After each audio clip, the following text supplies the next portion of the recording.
வணக்கம் நண்பர்களே, நீங்கள் பார்த்து கொண்டு இருப்பது உங்கள் கௌசிகா ரிவ்யூ. சரி வாங்க வீடியோக்குள்ள போய் என்ன நடக்க போகுது அப்படின்னு சொல்லிட்டு பார்த்தீங்கன்னா, நம்ம விஜய் இதுக்கு மேலே விஜய் ஜெயிலில் இருக்கிறதுக்கு வாய்ப்பே இல்லைங்க.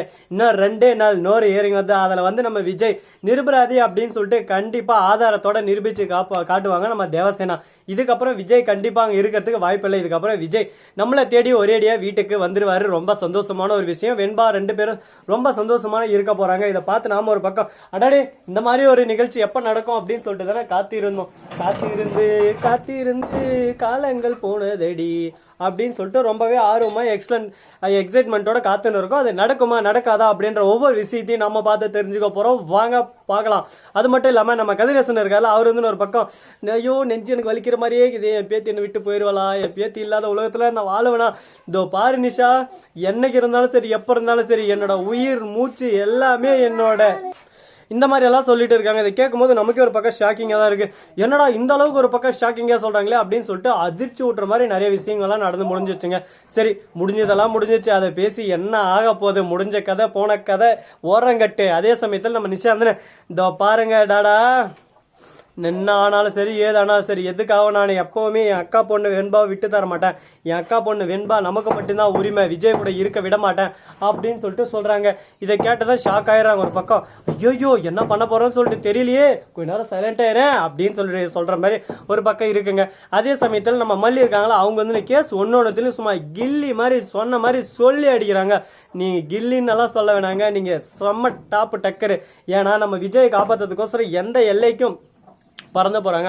அந்த எம்மனே வந்து பாசக்கயிறை வீசி விஜய் அப்படியே இழுத்துட்டு போனாலும் நான் உங்ககிட்ட இருந்து வந்து மீட்டுட்டு வருவேன். அந்த அளவுக்கு எங்கிட்ட விஜய் மேல அன்பு இருக்கு, அக்கறை இருக்கு, பாசம் இருக்கு, கனிவு இருக்கு, அந்த மாதிரி நிறைய சொல்லிட்டு இருக்காங்க. இதை கேட்கும் போது நமக்கு ஒரு பக்கம் பரவாயில்ல, இந்த அளவுக்கு ஒரு பக்கம் பாசமா இருக்காங்களே அப்படின்னு சொல்லிட்டு ஆச்சரியமாவும் இருக்கு, ஒரு பக்கம் வியப்பாவும் இருக்கு. நடப்பதெல்லாம் நன்மைக்கு அப்படின்னு சொல்லிட்டு நம்ம விட்டாலும் அதே சமயத்துல எதுவுமே பேசாம ஒரு பக்கம் மௌனமே சிறந்ததுன்னு சொல்லிட்டு மௌனமா இருக்காங்க. அது மட்டும் இல்லாம அதே சமயத்துல மறுபக்கம் என்ன நடக்குதுன்னு சொல்லிட்டு பாத்தீங்கன்னா, நம்ம வெண்பா இருக்காங்கல்ல, அவங்க இருந்துன்னு ஸ்கூலுக்கு நான் போக மாட்டேன் அப்படின்னு சொல்லிட்டு அடம்பிடிக்கிறாங்க. ஏன்னா இப்போ ஃபாரினுக்கு போக வேண்டிய நேரம் வந்துருச்சு, நாளைக்கே நம்ம கிளம்புறோம், இன்னும் கேஸ் முடிய 2 நாள் இருக்குல்ல, அது எப்படி நாளைக்கே. ஏன்னா இவங்க பிளான் என்னன்னு சொல்லிட்டு கேஸ் முடிறதுக்குள்ள வெண்பாவை கூட்டு நாங்க போயிட்டா அதுக்கப்புறம் இவங்க எந்த ஒரு கான்டாக்ட் இல்லாம கொஞ்ச நாளைக்கு அங்கேயே இருந்தலாம்ல அப்படின்னு சொல்லிட்டு ஒரு பிளான்ல இருக்காங்க. என்னன்னா சொல்றான் பாத்தியா, அந்த பருப்பெல்லாங்க வேகாதுங்க சார்.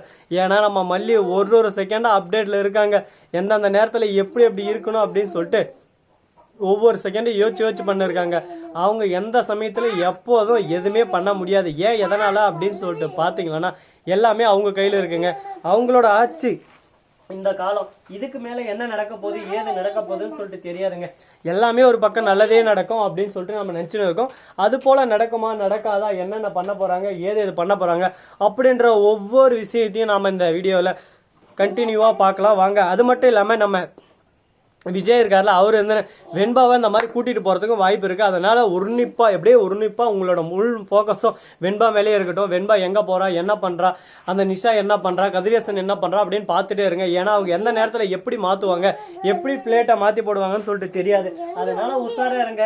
கடவுள் மேல பாரத்தை போட்டு நடப்பதெல்லாம் நன்மைக்குன்னு சொல்லிட்டு இருக்காம என்னென்ன விஷயம் பண்ணலாம், எப்படி பண்ணலாம், எந்தெந்த விஷயத்துல பண்ணா வெற்றி கிடைக்கும் அப்படின்ற ஒவ்வொரு விஷயத்தையும் நாம தாங்க பார்த்து தெரிஞ்சுக்கணும். அது மட்டும் இல்லாம நம்ம மல்லி இருக்காங்களா, அவங்கள பத்தி சொல்றதுக்கு வார்த்தையே இல்லைங்க. ஏன் எதனால அப்படின்னு சொல்லிட்டு பாத்தீங்கன்னா, மல்லி வேற லெவலுங்க. அவங்க இந்த மாதிரி எல்லாம் ஒரு பக்கம் சண்டை போடுவாங்களான்னு சொல்லிட்டு எதிர்பார்க்கவே இல்லை. விஜய்க்காக இறங்கி அடிக்கிறாங்க. போயிட்டு நம்ம நிஷா இருக்கிறாங்களா, அவங்க வந்து போய் டிக்கெட் புக் பண்ணலாம்னு சொல்லிட்டு போறாங்க. அது மட்டும் இல்லாமல் விசா அப்ளை பண்ண போறாங்க. அந்த இடத்துல போய் எல்லாத்தையும் கொட்டை கொலைப்பட்டுறாங்க. மல்லி நீ எதுக்காக வந்த எல்லாமே எனக்கு தெரியும், எப்படி நீ வெண்பாவை கூட்டின்னு போக முடியும், வெண்பாவுக்கு எப்படி நீ விசா அப்ளை பண்ண முடியும் அப்படி இப்படின்னு சொல்லிட்டு ஏகப்பட்ட கேள்வி கொஸ்டின். ஒரு பக்கம் பேச முடியாத ஒரு சூழ்நிலையில தள்ளப்பட்டு இருக்காங்க. இதுக்கு மேல பேசவும் முடியாது, எதுவும் பண்ண முடியாது, எல்லாமே கடவுளே நீதான்பா பாத்துக்கணும் அப்படின்னு சொல்லிட்டு இருக்கு. அதே சமயத்துல